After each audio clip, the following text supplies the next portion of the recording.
오늘 우리가 이렇게 쭉 말씀 한번 읽었는데요. 여기 나오는 택하심, 그리고 거룩 12절 말씀에, 그리고 또 사랑 14절 말씀에, 그리고 15절 말씀에 그리스도의 평강이에요.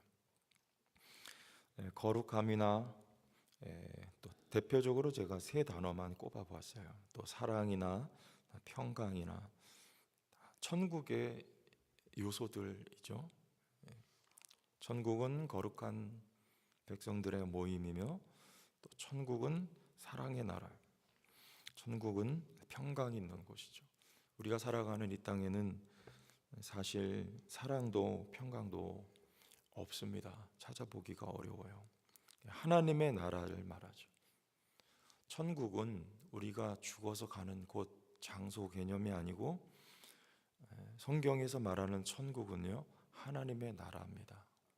하나님의 나라는 죽어서만 가는 곳, 미래적인 개념이 있지만 현재적인 개념이 있습니다.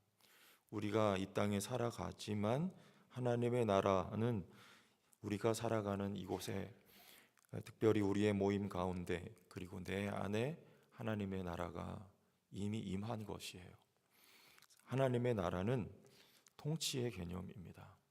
오늘 말씀을 이렇게 따로 딱 떼어서만 보면 우리가 막 이렇게 내가 주도권을 쥐고 이렇게 살아가야만 할 것 같은 그런 느낌과 생각이 들겠지만, 사실은 그 이상입니다.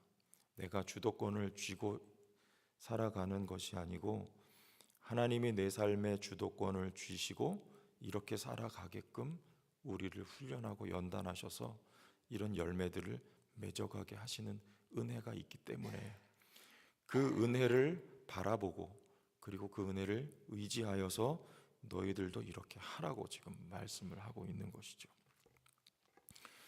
그래서 천국의 요소는 그와 같은 것이기 때문에 우리가 3장에서도 살펴보았듯이 너희는 땅의 것이 아니고 위의 것을 찾으라, 이렇게 말씀을 하고 있는 것이죠. 위에는 우리의 임금이요 왕이 되신 예수 그리스도가 하나님 우편에 앉아 계시기 때문에 그 위의 것을, 그리스도를, 또는 우리가 이 땅에 살아가면서 성령을 구하고 찾으라, 그런 말씀을 하고 있는 것입니다. 그래서 우리 주기도문에도 뭐라 합니까? 나라가 임하옵시며. 어디 임합니까? 우리 안에. 나라가 임한다는 말은, 다시 말씀드리면, 하나님의 나라는 통치 개념이에요. 장소의 개념이 아니고요. 내가 어디에 있든지 무엇을 하든지 주님이 나를 다스리시면 거기에 하나님의 나라가 임하는 거죠. 그래서 나라가 어디예요? 나의 삶 가운데 임하옵시며. 이것이 우리에게 이루어져야 됩니다. 하나님의 통치가 이루어져야 되는 거예요. 이건 결국에는요, 주도권 싸움이죠. 내 삶의 주도권을 누가 가지고 가느냐, 내 삶의 주도권을 하나님이 쥐고 운행하고 계시는가. 그러면 하나님의 통치가 내 안에 완전하게 임하는 거죠. 내 하나님 앞에 주도권을 내가 여전히 쥐고 살아가고 있으면, 내가 예수를 믿지만 아직 성숙한 성도는 못 되는 것입니다. 주도권을 주님께 내어드릴 때. 그러면 한 걸음 더 깊이 들어가서, 주도권을 우리가 언제 하나님께 내어드리게 될까요? 한마디로 말하면 곤궁할 때. 곤궁할 때. 시편에 이래요. 8편 27절에 주께서 곤고한 백성은 구원하시고 교만한 눈은 낮추시리이다. 어떤 사람을 구원하십니까? 곤고한 백성을 구원하시고. 34편 6절에 이 곤고한 자가 부르짖음에 여호와께서 들으시고 그 모든 환난에서 구원하셨도다. 언제 부르짖습니까? 곤고할 때 부르짖어요. 다 다윗의 시편이잖아요. 다윗의 삶이 얼마나 곤궁했습니까? 심지어는 아기스 앞에 가서, 가드왕 아기스 앞에 가서 미친 채 하고 침을 흘리잖아요. 그런 지경까지 가는 거예요. 곤궁할 때 우리는 하나님께 삶의 주도권을 내어 드리게 되는 거죠. 절체절명이라는 말이 있죠. 매우 궁박할 때, 더 이상 피할 곳이 없을 때, 그때 하나님 앞에, 누가 그랬습니까? 야곱이 그랬잖아요. 대표적인 사람. 오늘 말씀에 뭐라 해요? 너희는 하나님이 택하사, 하나님 택한 백성들이에요. 베드로전서 2장 9절에도 너희는 택하신 족속이요, 왕같은 제사장들이요, 거룩한 나라요. 누가요? 너희는. 택하신 족속들 안에 거룩한 나라가 임하는 거죠. 처음부터 그렇지가 않아요. 그런데 문제는 야곱이 어디서부터 택했습니까? 만세전에 택했죠. 에베소서 1장에 보면 창세전에 우리를 택하사 그러잖아요. 근데 성경에 나온 대로만 보면 태 속에서부터, 에서가 아니고 야곱을 하나님이 사랑하셨습니다. 하나님이 택하신 자들 안에 거룩한 나라가 임하게 만들고야 마시는 거예요. 야곱이 처음부터 택한 자답게 살았습니까? 주도권을 누가 쥐고 살았습니까? 자신이 쥐고 살았잖아요. 그는 이미 복을 받은 자였으나 그 복을 쟁취해내기 위해서 주도권을 자기가 가지고 살았어요. 그래서 아버지도 속이고 형도 속이고 외삼촌도 속이고 속이면서 사는 거예요. 주도권을 내가 갖고 있으니까 내가 얻어내야 되잖아요. 그런데 그 주도권을요, 어디에 있어요? 32장에 가서 절체절명의 순간에, 매우 곤궁한 순간이 되니까요, 에서가 400명을 거느리고 나옵니다. 동생을 맞으러 나올 때 400명을 왜 데리고 옵니까? 그냥 혼자 오면 되잖아요. 복수하러 나오는 거잖아요. 절체절명의 순간에 하나님께 삶의 주도권을 내어 드리게 되는 거예요. 하나님이 나를 축복하시지 않으면 내가 놓지 않겠습니다. 천사를 놓지 않겠다. 하나님을 놓지 않겠다는 거예요. 하나님이 나를 축복하시지 않으면. 이제까지는 축복을 누가 찾아, 누가 쟁취하며 살아왔습니까? 내가 주도권을 쥐고 내가 속여서 내가 빼앗은 것들이에요. 그러나 이제는 그게 아니에요. 하나님이 복 주시는 분인 것을 이제 인식하는 거예요. 어디서요? 곤궁한 순간에, 절체절명의 순간에. 그때 우리는 주도권을 주 앞에 내어 드리는 거죠. 성경의 인물들 다 그래요. 한나도 그렇고 다윗도 그렇고. 여러분의 삶에 곤궁함이 있다면, 심령이 가난한 자는 복이 있나니, 여러분이 복받은 하나님의 백성인 것을 믿으시길 바랍니다. 부자 되려고 하지 마세요. 이번 주일날 오시는 그 목사님, 오시는 분에 대한 예의잖아요. 그래도 오시기 전에 어떤 분인지 한번 말씀도 들어보고 해야 될 것 같아서 제가 유튜브 들어가서 한번 들어봤더니 그분이 그런 말씀하세요. 여러분들 부자 되려고 하지 말라고요. 부자 되려고 하지 말래요. 부자가 예수 잘 믿는 거 잘 못 봤답니다. 누가 잘 믿습니까? 곤궁한 사람이 잘 믿어요. 오늘 말씀해 보세요. 이 곤고한 자가 부르짖음에, 누가 부르짖어요? 곤고한 자가 부르짖고요, 곤고할 때 삶의 주도권을 하나님께 내어드리게 되는 거예요. 우리의 일생이, 여러분 물론 잘 되고 복받기를 빕니다. 그러나 그렇게 되기까지 왕이 참으로 왕의 자리에서 왕 노릇하기까지 다윗이 얼마나 곤고한 순간들을 넘기면서 그 자리까지 갑니까? 그리고서야 사람 되는 거예요. 하나님 앞에서. 우리가 그 길을 가야 돼요. 그게 진리의 길입니다. 그래서 예수 믿는 길은요, 좁은 길이라 그랬잖아요. 넓은 길이 아니에요.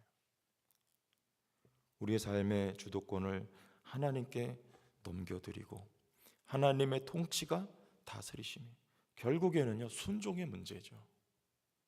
우리가 온전히 그런 과정들 속에서 이제 하나님을 알고 하나님의 사랑도 알고 하나님이 나를 위하신다는 것을 알고 내가 비록 잘못된 길을 걸을 때에도 하나님은 나를 떠나지 아니하시고 정말 자상하고 자비하시고 인자하심으로 나와 동행하시고 나를 도와주셨던 하나님의 손길이 나를 떠나지 아니하셨다는 것을 알 때요, 우리는 이제 하나님께 순종하는 백성이 되어가는 거죠.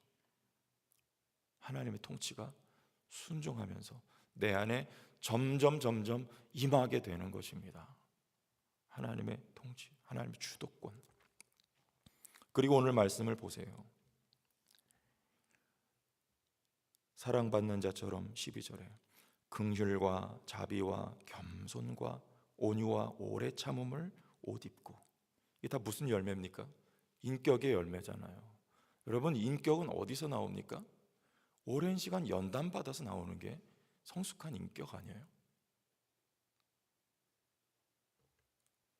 이때 하나님의 통치가 내 안에 임하고 하나님께 순종하게 되는 마음이 나오고요, 이제 이런 성숙한 인격들이 비춰져 나오게 되는 거예요. 누가 누구에게 불만이 있거든 서로 뭐 하고요? 용납하게 되는 거예요. 언제 용납해요? 여러분, 긴 소리 다 소용없고요, 함께 사는 사람이 불쌍해 보입니까? 자는 모습 보세요. 옆에서 가만히 보세요. 저는 아직 젊지만 불쌍해 보이지 않아요? 그렇게 불쌍해요. 자녀가 자는 모습은 뭐 말로 다 할 것 없지만 옆에서 잠들어 있는 내 배필이 자는 것보다 불쌍해요. 불쌍하지 않습니까? 잘못하고 있는 사람이 불쌍하게 보이면 돼요. 왜 저럴 수밖에 없을까? 불쌍한 거잖아요. 하나님이 우리를 불쌍히 여기셨잖아요. 우리가 불쌍히 여김을 받았지 않습니까? 상대방이 불쌍해 보이면 어떻게 됩니까? 용납하게 되는 성숙한 인격이 우리에게 나와야 그것이 그리스도인이 되어가는 거죠. 이 모든 것이 위에 사랑을 더하라. 이는 온전하게 매는 띠니라. 사랑은요, 천국에 있는 하나님의 나라의 통치 원리가 사랑인 거죠. 하나님이 나를 다스리고 통치하신다면요, 완전한 모습은 아니더라도 우리에게 사랑이 나타나게 되어 있어요. 서로 불쌍하게 여기게 되어 있고요, 사랑하게 되어 있습니다. 이는 온전하게 매는 띠니라. 특별히 15절에 그리스도의 평강이 너희 마음을 뭐하게 하라? 주장하게 하라. 여러분, 평강은 샬롬이죠, 히브리어로. 여기 에이레네, 평강. 언제 평강이 옵니까?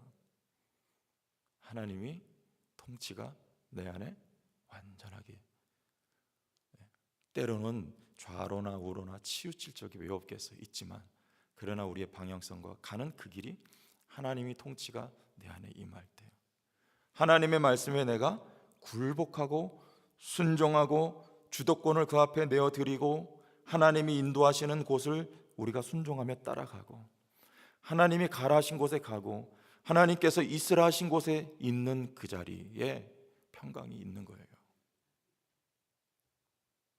여러분, 오늘도 하나님의 평강이 여러분 안에 넘치게 되길 원해요. 하나님 뜻 가운데 있을 때요, 뜻 가운데 있을 때요, 뜻이 이루어질 때요, 거기 평강이 많은 거예요. 내 고집과 내 아집과 내 자아가 살아있어서 하나님과 대립각을 세우면요, 평강이 없습니다. 깨어진 거예요. 그러나 오늘 하나님 앞에 순종하는 그 자리에 하나님의 나라가 내 안에, 하나님이 나의 삶을 통치하고 지배할 때 거기에 하나님의 평강이 임하는 것입니다. 하나님과 나와의 관계 뿐만 아니라 우리 서로 피차 간의 관계로 오늘 말씀하고 있어요. 하나님과 나의 관계가 바르게 세워져야 너와 나의 관계가 완성되어 가지 않겠습니까? 피차 간의 관계 속에서도요, 그리스도의 평강이 너희 마음을 주장하게 하는 것이죠. 한 몸으로 부르심을 받았나니 너희는 또한 감사하는 자가 되라. 하나님의 나라는 하나죠. 성부와 성자와 성령은 하나잖아요. 한 분이잖아요. 뭐 하라고요? 성부와 성자와 성령은 공동체성이잖아요. 공동체. 뭐 하라고요? 서로 사랑하는 관계 아닙니까? 그 사랑의 관계, 우리도 여러분도 하나님이 초대하신 거예요. 우리를 창조하신 거예요. 성부와 성자와 성령의 그 사랑을 우리와 함께 나누시겠다는 거예요. 교제를 통해서요.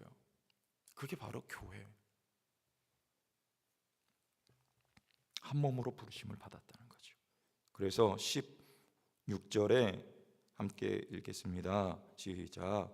그리스도의 말씀이 너희 속에 풍성히 거하여 모든 지혜로 피차 가르치며 권면하고 시와 찬송과 신령한 노래를 부르며 감사하는 마음으로 하나님을 찬양하고.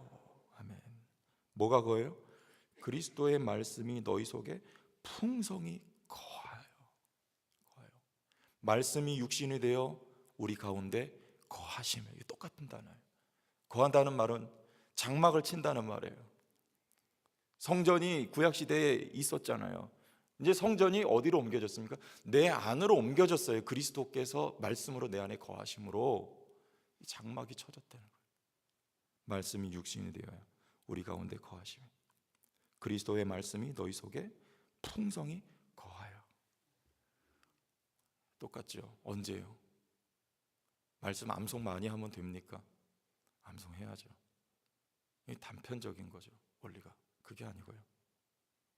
그리스도의 다스림과 통치가 내 안에 완전하여 저 가면서 내 안에 온갖 잡다한 것들이 많아요. 걱정과 근심과 염려가 많습니다. 내 미래에 대한 불안이 있어요. 그러나 그것은 여전히 삶의 주도권을 내가 쥐고 있기 때문에 그런 거예요. 내 인생 내가 책임집니까? 못 지죠. 누가 책임집니까? 하나님이 책임져요. 하나님의 소유가 된 백성이니 베드로전서 2장 9절에 그러죠. 그의 소유가 된 백성. 그의 소유는 누가 책임집니까? 그가 책임지시는 거예요. 여러분의 삶의 주도권을 주께 맡겨드리기를 원합니다. 바랍니다. 주님이 내 삶의 키를 쥐고 계신 거죠. 그러면 그때 내 안에 온갖 잡다한 것들이 다 제거되어 가고 그리스도의 말씀이 너희 속에 풍성히 거하게 되는 것입니다.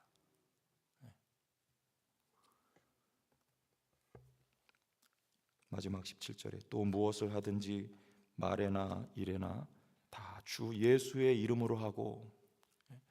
주 예수의 이름으로 하게 되는 거예요. 찔르면 뭐가 나옵니까? 예수가 나오는 거예요. 찔르면 예수가. 주 예수의 이름으로 하고 누구를 힘입어요? 그를 힘입어. 모든 일에요. 여러분 우리의 삶의 순간순간 예수를 힘입어서 나아가세요. 예수의 이름으로 나아가세요. 예수의 권세로 나아가세요. 여러분의 삶이 승리하게 되는 거예요. 우린 사나 죽으나 누구 것입니까? 주의 것이. 하나님 아버지께 감사하라. 이 말씀의 은혜가 있기를 바랍니다. 삶의 주도권을 주께 맡겨드리는 우리. 오늘 우리의 삶이 곤궁한 가운데 있다 할지라도 그건 성도의 복이에요. 하나님이 우리의 전부요 모든 것입니다. 부르짖을 수 있는 은혜, 예수의 이름으로 행하고 그 이름을 힘입어 나아가는 성도들이 되시기를 주의 이름으로 축원합니다.